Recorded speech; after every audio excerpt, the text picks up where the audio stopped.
It could really change his profile in Hollywood in a big hurry. We're coming back with Tretch from Naughty by Nature. They're just throwing everything away now. Well, that's what I thought maybe. You know, it just seems so weird. Here's a guy with no hands, and there's a castle, and they live in, you know, and it's like, and it's Tim Burton who's... Let's face it, I know people I could have him put away like that tomorrow, you know. Yeah. You as well. We could do it, couldn't we? The guy is walking out here, just he's lucky to still be out on the streets. Yeah, we all are. We all are. But did you think at the time, well, this is too big a risk to take, maybe? Oh, no, no, no. I mean, I didn't see that film as a risk. I read the script and thought immediately that I had to do it, but I thought that Tim would never see me as that character. Especially now, why did you feel that? Because of the Jump Street being past? the TV hunk, you know, kind of thing. When I read it, I thought I have to do this, you know. I didn't see it as a risk. I didn't think that anyone would see it, even though it was Tim, you know, and Tim has this kind of track record for every film. Everything he touches, you know, he's like, turns to gold. You know? Big he's success, like, he's Midas. But I didn't think anyone would see it, but I just wanted to do it real bad.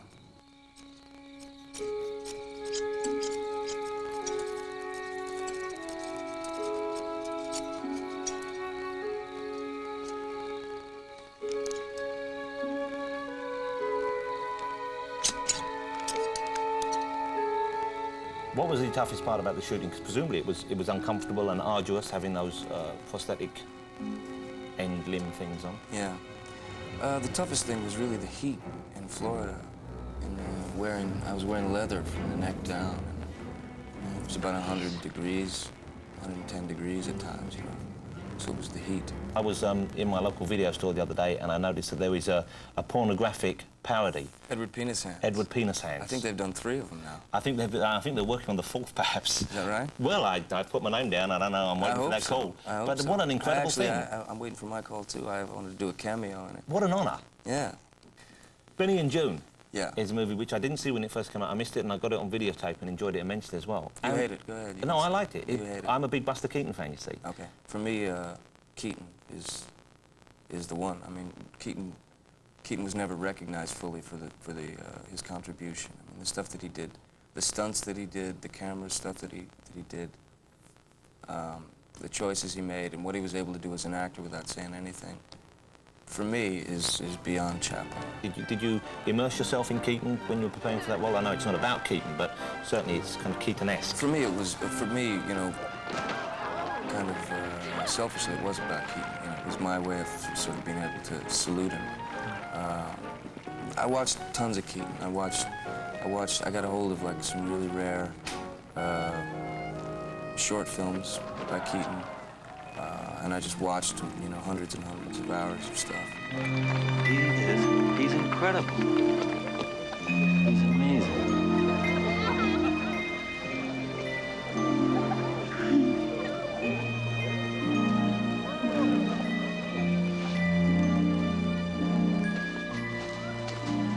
Did you have to go to school for that? No, I got thrown out of school for that. Really? Oh, yeah. It amazed me that there are only a few people making these sort of strange movies here in North America. Most of the films seem to be, they normally involve a very heavily muscled man and another very heavily muscled gentleman, and one of them tends to get shot or hurt in some way, but then keeps getting up, and that seems to be the basic premise that drives these films along. And a fine and entertaining one it is too. And yet your films then go off into very strange personality disorders and people who don't quite fit in and people who have odd, not disabilities, but anomalies. And it just seems to me that you seem one of the few people who either is willing to get these things made or is able to get these things made. Is there pressure on you to accept more mainstream roles? Do people are trying to steer you that way ever? There is at times that pressure of, you know, because there's a catch-22 here in Hollywood, which is you have to maintain a certain box office draw to be able to get films made or to be able to be, you know, in films. So. But I've been real lucky that, you know, that films like Scissorhands did okay at the box office and Benny and June did all right, you know. But there's the danger, you know, so there may be at some point, you know, I may have to, like, put on a big muscle suit and, you know, shoot at people. Are there ever moments when you're working with someone who you've perhaps, I imagine, seen before you were in this business, when you were a kid growing up in this tiny part of the world, and you'd seen them at movies on TV, Yeah. and now you find yourself suddenly, you're grappling with them. It's pretty strange to be sort of, you know, kissing Faye Dunaway, and then suddenly you realize she's Bonnie Parker. Yeah.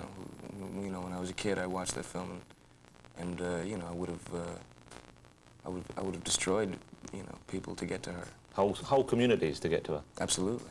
And then, you know, suddenly, you know, your tongues are jammed down each other's throats. And what is it that manages to keep you from grinning insanely when you find yourself in that sort of position? Grinning insanely. Well, no, you do grin insanely. You do grin insanely. As much as possible. Let me ask you about your disgraceful habit of smoking profusely, whenever and wherever possible. Yeah, yeah. What kind of volume are we talking about here? Do you keep count? I don't really count, but I smoke too much, definitely. And it'll probably kill me. I'm quite happy and comfortable being disgraceful. No, you know, I mean, you know, it's obvious that it's not good for you and stuff like that. We all know that. But, I mean, if people choose to smoke, they should be able to smoke. Now, I've never smoked. Yeah. I'm not saying this... No. There you go. Yeah, well, Come on. that would be lovely. But what is it about it, then? What does it do for you? I mean, because I tried it once, and it was an uncomfortable burning sensation. It's an... well, a lot of things are uncomfortable burning sensation. Oh, and you don't go back and do them again? Well, some people do. Some people do. It's good. I don't know. I don't know what it's a drug addiction. I mean, it's nicotine. It's a drug, and I'm addicted to it. But is cancer something? I mean, presumably there's a higher chance, I would have thought, of you getting cancer than I. Although Yeah. sitting this close to you during the interview, I suppose I've blown my chances anyway. You're filled with it now. I'm riddled. You're riddled with it. Well, you know, It's not something we should laugh about, of course. But no, absolutely not. Cancer's not a laughing matter. It'll probably, yeah, it might. I mean, it might get me, you know. But you know, I could walk out the door and, you know, have my head chopped off by a, you know, But that's always... passing man with a machete. But I've always thought that was the lamest excuse in the world. Whenever people say that to me, they say, well, you know, I could get one over them all. But if you went out and saw a man coming at you with a machete, you duck. Right? And when you cross the road, what if you would? presumably... I mean, well, maybe you would, you know, but maybe, what if you didn't see the machete? Maybe you would? Maybe you would. Maybe, you know, maybe you might not. You might want to see what it's like to have your head chopped off. You never know. You never know. Your relationship with the press, because they've written about you as moody rebel in the past, and at the moment you are carrying, I would have thought, the unenviable, in many ways, but in other ways quite attractive, title of the coolest man in, I think, the universe. What is it? The coolest man in the universe. Oh, wow. Because I thought this week I was the worst dressed. Well, that's part and parcel. And See, then most likely to need a bath or something from Us Magazine. So the coolest man in the universe is... OK, all right, I'll be honest, I made that one up. Oh, but okay. that was the impression I got from reading, and I was just... I keep up on all these things. I want to know. I want to know what Us Magazine thinks. And People magazine and... All of them. Because they mold my future. I want to know, you know. And then, of course, you had a relationship with Winona Ryder, spectacular actress and a fabulous-looking woman, and this was made to be incredibly public, and I wondered whether that was something which you had anticipated or whether that took you by surprise and made you unhappy. Well, I just didn't... what happened was, I mean, you know, here I met this girl, and we get together, and we like each other, and we fall in love, and bing, we're together, and it's official. And then the next thing you know, it just becomes... That becomes the focus of the press and of people, and people are more concerned about your relationship than they are about the work that you're doing. So it doesn't become about the work anymore. It becomes about who you're hanging out with and how many times a day you know... Hang out with them. Become horizontal, you know. So in future, then, would you keep... you'd be more guarded about people you're seeing and what you're up to in your private life? Well, I've always tried to, you know, keep that, you know, low-key, but it doesn't... I've come to realize that it really doesn't matter. It doesn't matter if you're with someone or not. I mean, they're going to write about something either way. I mean, every person I've made a film with, every girl I've made a film with, you know, they've assumed that I was having you know, this huge love affair with, and which is not true, but that's what they write, you know.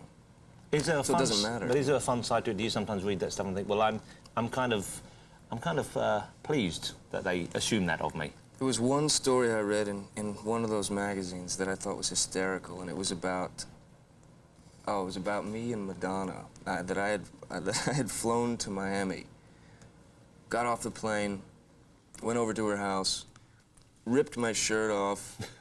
We started, you know, slobbering on each other, apparently, and then the static, but the electricity between us was so intense, we jumped in the pool and all the lights went out. And this was actually as it appeared?